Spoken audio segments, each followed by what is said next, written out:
Okay, so that's the shape and center. We need to talk about spread still.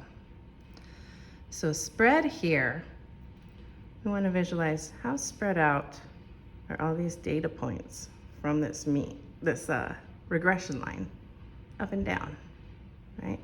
These residuals.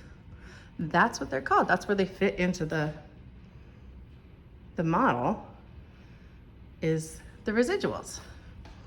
The residual is what we call the difference between what we predict and an actual point. That difference is called the residual.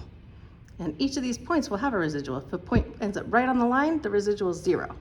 If it's really far away, it's going to have a high residual. If it's close, it'll be small. Right? But they all have a residual.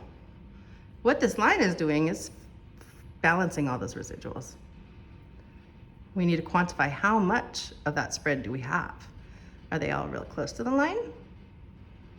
Are they all really spread out from the line?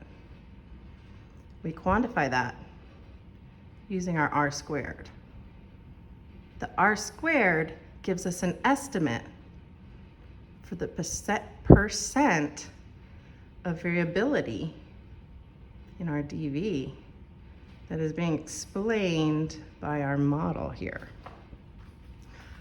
So again, this R squared value is going to come from JASP. It is going to come from the very top table. I don't have it up, sorry. And it's going to come from the very top table. You'll find an R squared value. In this case, it is 0.166, which we can think of as a decimal, 16.6%. 1, 2, 16.6%.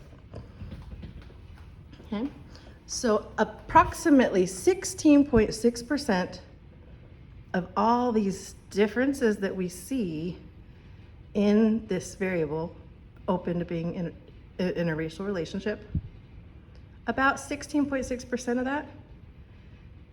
that variability is being explained by using this variable of family support in our model.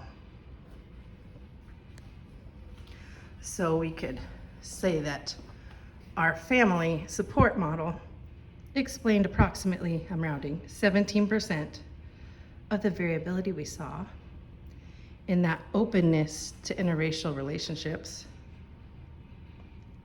in our general population. We're estimating that in our whole population, we can account for about 17% of why we see differences in how open people are to dating people outside their race. We can account for about 17% of why we see those differences using family support. That's our estimate based on our model.